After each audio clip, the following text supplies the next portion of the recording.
నమస్కారం అండి. This is #you.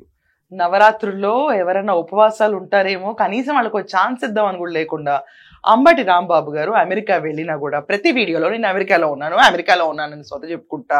ఇది కాకుండా పవన్ కళ్యాణ్ గారికి జ్వరం వస్తే చంద్రబాబు నాయుడు గారు వెళ్ళి పరామర్శిస్తే జ్వరం వచ్చింది పవన్ కళ్యాణ్ గారికి, అయినా పొలిటికల్ జ్వరం వచ్చింది మాత్రం చంద్రబాబు నాయుడు గారికి అని చెప్పి హస్ మేడ్ అ వీడియో.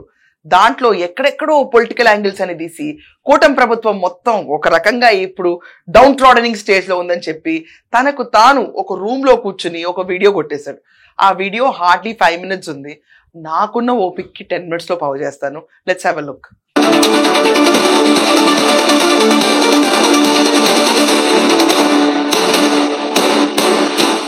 నమస్తే. హైదరాబాద్లో ఆంధ్ర రాజకీయ పరిణామాల గురించి అమెరికా నుంచి మీతో కొన్ని విశేషాలను షేర్ చేసుకుందామనే ఉద్దేశంతో మీ ముందుకు వచ్చాను. కొణిదెల పవన్ కళ్యాణ్ గారు డిప్యూటీ సీఎం గారికి వైరల్ ఫీవర్ వచ్చి బాధపడుతున్న సందర్భాన్ని పురస్కరించుకొని రాష్ట్ర ముఖ్యమంత్రి నారా చంద్రబాబు నాయుడు గారు హైదరాబాదులో ఆయన నివాసానికి వెళ్ళి పలకరించి వారితో రాజకీయ ముచ్చట్లు కూడా చెప్పారు. అసలు నిజంగా జ్వరం వచ్చింది ఎవరికి? పవన్ కళ్యాణ్ గారికా, చంద్రబాబు నాయుడు గారికా? పవన్ కళ్యాణ్ గారికి వైరల్ ఫీవర్ వచ్చింది, కానీ బాబు గారికి రాజకీయ ఫీవర్ వచ్చింది. శాసనసభలో జరిగిన విష పరిణామాల వలన చంద్రబాబు నాయుడు గారు తెలుగుదేశం పార్టీ పూర్తిగా డ్యామేజ్ అయ్యే పరిస్థితి వచ్చింది. ఎంత డ్యామేజ్ అయ్యింది అంటే, ఇంతకు ముందు చంద్రబాబు నాయుడు గారు, Telugu Desam party, yellow media, Pawan Kalyan గారు కలిసి జగన్మోహన్ రెడ్డి గారి మీద విపరీతమైన దుష్ప్రచారం చేశారు. ఆ దుష్ప్రచారం తప్పు అనేటువంటి భావన కలిగే విధంగా అనుకోని విచిత్రమైన పరిణామం శాసనసభలో జరిగింది. వాటికన్నా విచిత్రమైనది ఏంటంటే, సాధారణంగా రాజకీయాల గురించి మాట్లాడినటువంటి వ్యక్తి, అందరినీ గౌరవించేటటువంటి కార్యక్రమం చేసేటటువంటి వ్యక్తి, అవసరమైతే తప్ప పొలిటికల్ గా మాట్లాడని వ్యక్తి పవన్ కళ్యాణ్ గారు కూడా. అంబటి గారు, పవన్ కళ్యాణ్ గారికి జ్వరం వచ్చిందని పురస్కరించుకుని చంద్రబాబు గారు వెళ్ళరండి. ఇది పురస్కరించుకునే సందర్భం కాదు. ఏం మాట్లాడుతున్నారో ఏంటో మీకే అర్థం కావట్లేదు. పురస్కరించుకోవడం ఏంటండి? ఏంటి, మనం అమెరికా వెళ్తే తెలుగు మర్చిపోతున్నారా? ఇది పక్కన పెడితే రాజకీయాల్లో పెనుమార్పు జరిగిపోయింది. పవన్ కళ్యాణ్ గారికి, కూటమి ప్రభుత్వంలో ఉన్న ఆయనకి, దాని తర్వాత చంద్రబాబు నాయుడు గారికి, ఎల్లో మీడియాకి దుష్ప్రచారమా కనిపించిన ప్రతి ఒక్కడికి ఆ రోజు అర్థమైంది. జగన్మోహన్ రెడ్డి గారు పార్లమెంట్ గా కూర్చుని అస్సలు మనిషి కళల్లోకి చూడకుండా అహంభావితంగా ఒక లెజెండ్ ఇండస్ట్రీ నుంచి వస్తే కనీసం ఆయన నమస్కారం పెట్టి రిక్వెస్ట్ చేసి హెల్ప్ అడుగుతుంటే దాని గురించి పట్టించుకోకుండా కూర్చుంటే ఏంటది సన్మానించారా?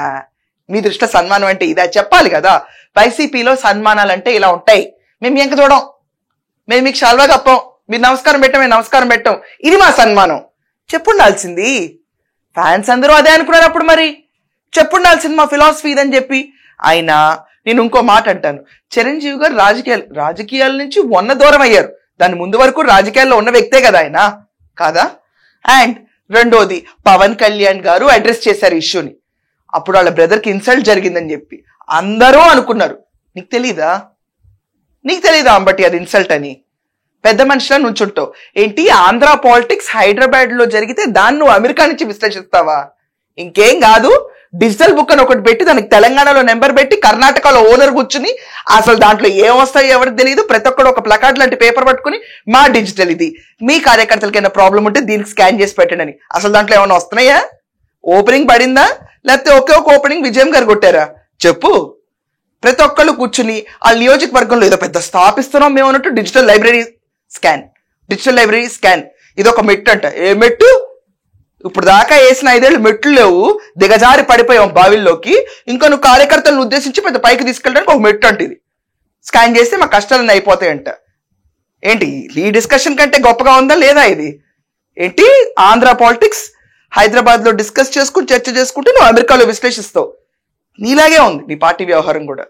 ఎలా ఉందంటే, జగన్మోహన్ రెడ్డి గారు ఎక్కడ ఉంటారో ఎవరు తెలీదు, బెంగళూరు, కర్ణాటక, వాట్ ఎవర్. ఆయన తాడేపల్లికి ఎప్పుడు వస్తారో ఎవరు తెలీదు.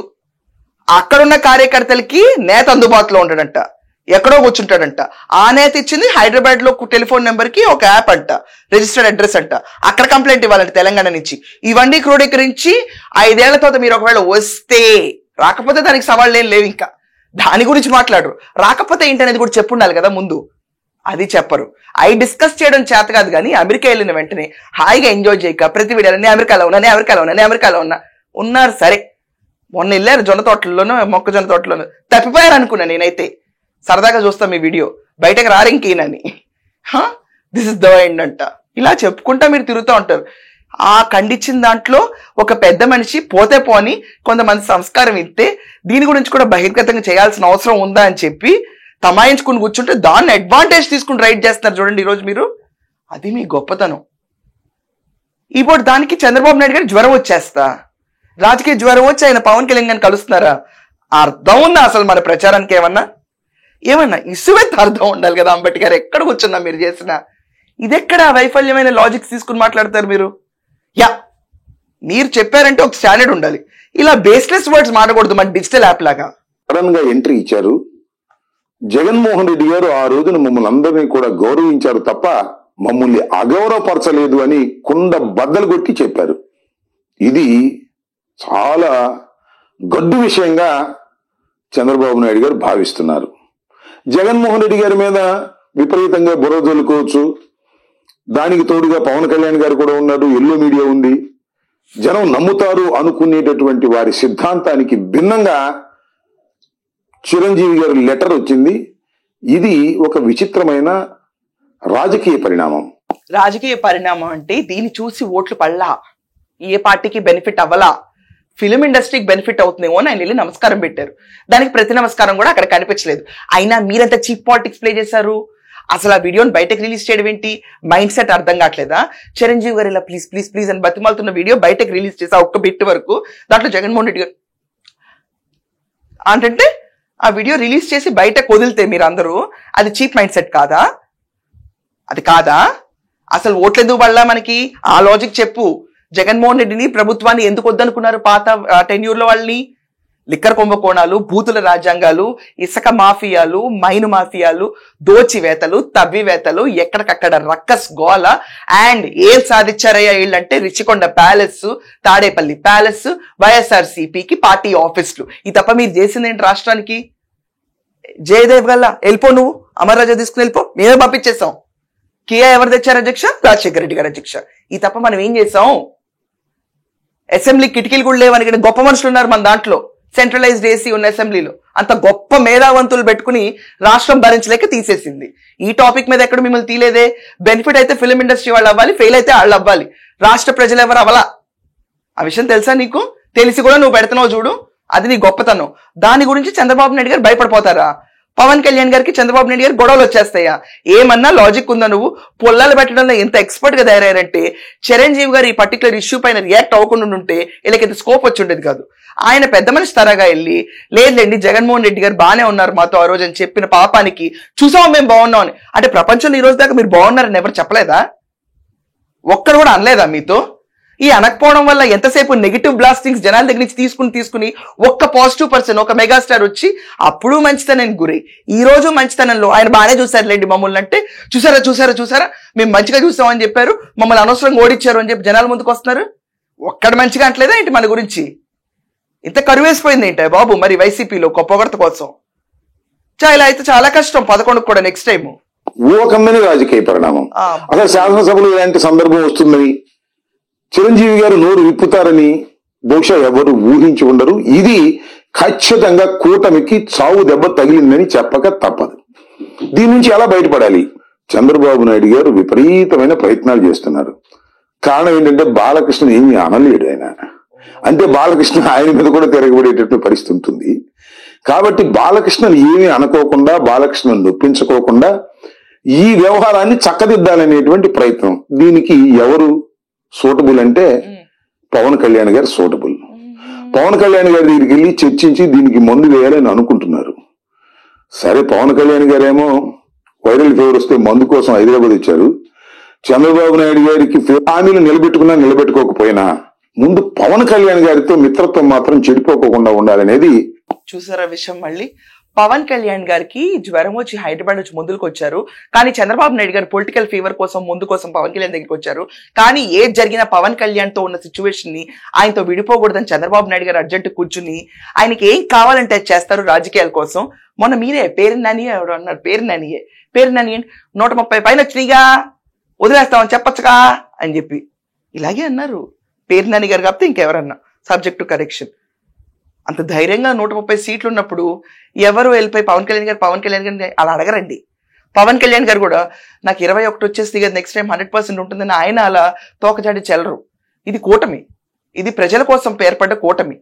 మనం పడిన కూటమి ఏంటప్పుడు stand alone entity Jaganmohan Reddy దున్నయ్ రాష్ట్రాన్ని, దున్నయ్ ఇష్టం వచ్చినట్టు దున్నయ్.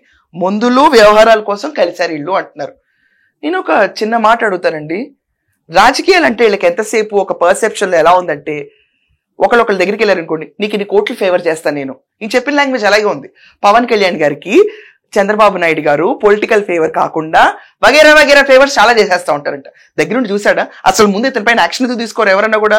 అండ్ వీళ్ళిద్దరు మీటింగ్ లో పొలిటికల్ డిస్కషన్ వచ్చిందని చెప్తున్నాడు ఇక్కడ కూర్చుని. అసలు it is spy their house. నాకు ఇలాంటి డౌట్లు వస్తూ ఉంటాయి ఇలాంటి క్యాండిడేట్లు అందరు కూర్చొని బయట చెప్తా ఉంటాయి. అసలు ఈ క్యాండిడేట్ చెప్పినాడు ఎవడు? ముందు ఆడిని తీసుకొచ్చి తన్నాలి. ఈ క్యాండిడేట్ చెప్పినాడు ఎవరైనా ఉంటే కనుక. స్పై కెమెరాస్ అయినా పెట్టారా లేకపోతే నువ్వు ఊహిచ్చేస్తున్నావు అంతా? ఏమయ్యా మీరు ఒక పెద్ద మనిషి మీపై పర్లేదా బాగానే బిహేవ్ చేస్తారు నాతో అన్నా కూడా దానికి కూడా పుల్లలు పెట్టి అన్న తమ్ముల మధ్యలో పుల్లలు పెట్టి కూటమి మధ్యలో పుల్లలు పెట్టి జ్వరాలు వచ్చిన పుల్లలు పెట్టి పురస్కరించుకుంటూ మాటలు తీసుకొచ్చి జ్వరాల్లో అంటగట్టి జనాలు ఏం మైండ్ సెట్స్ ఇవన్నీ మీ? ఇదండి అంబటి రాంబాబు గారు పవన్ కళ్యాణ్ గారి జ్వరం వస్తే చంద్రబాబు నాయుడు వెళ్ళి పలకరిస్తే ఆ పర్టిక్యులర్ విజిట్ ని కూడా పొలిటికలైజ్ చేసి ఏమీ లేని సిచ్యువేషన్ లో కూడా పెద్ద దుమ్మెత్తి లేపుతున్నాడు. మీ అందరి ఒపీనియన్ లో ఆ మీటింగ్ దేనికోసం జరిగింది? పొలిటికల్ ఈవెంట్ అది. అండ్ మీరందరి ఒపీనియన్ లో ఒకటి చెప్పండి, చిరంజీవి గారు లెటర్ రిలీజ్ చేసి జగన్మోహన్ రెడ్డి పరువు పైకి పెంచారా లేకపోతే దిగజార్చారా? అండ్ మీరు అందరూ ఖచ్చితంగా ఒపీనియన్స్ మెన్షన్ చేయండి. ఈ పర్టికులర్ ఈవెంట్ ఏదైతే జరిగిందో ఎలక్షన్స్ మనకి ఆ మీటింగ్ ఎఫెక్ట్ అయ్యి ఓట్స్ పడినాయా లేకపోతే కూటమి బలం వల్ల జనాలు మద్యపానం తాగి చనిపోవడం వల్ల వగైరా స్కాముల వల్ల గెలవగలిగారా? ఇంతకంటే ఇతని గురించి నేను ఎక్స్ప్లెయిన్ చేయలేను.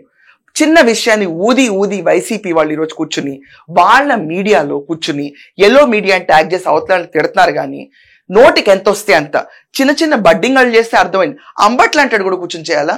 హ్యాపీగా వెకేషన్ లో ఉన్నా అంబటి గారు ఐ స్టిల్ సజెస్ట్ మొక్కజొన్న తోటలో తప్పిపోవడము, జొన్న కంకెల్లో తప్పిపోవడము, ఏదో అలా తప్పిపోండి, హాయిగా ఎంజాయ్ చేయండి లైఫ్ ని. బట్ ఇవన్నీ అవసరం లేదు మీకు కూర్చుని అక్కడ. మీరు వచ్చేటప్పటికి మళ్ళీ మామూలుగానే ఉంటుంది. అసలు కూటమి ఎంత ఫ్రీగా వెళ్ళింది తెలుసా? మీరే పెట్టారు వీడియో, నేను అమెరికా వెళ్ళగలుగుతానో లేదో, నన్ను ఆపుతారో లేదో అని. ఏమన్నా ఆపారా? ఎలా వచ్చిందో చూసుకుంటారు ఏమన్నా ఉంటే. ఇంత సవ్యంగా జరుగుతున్న గవర్నమెంట్ పక్కన పెట్టి ఎక్కడ కదిలినా అరెస్ట్ చేస్తామని లాస్ట్ టైం బెదిరించి పారిదొబ్బారు చూడండి ప్రతి ఒక్కళ్ళని. ఆ గవర్నమెంట్ ఎవరైనా కోరుకుంటారండి కళ్ళ ముందు మీరు ఇంత స్వేచ్ఛగా తిరుగుతుంటే? That's all for now. Thank you so much.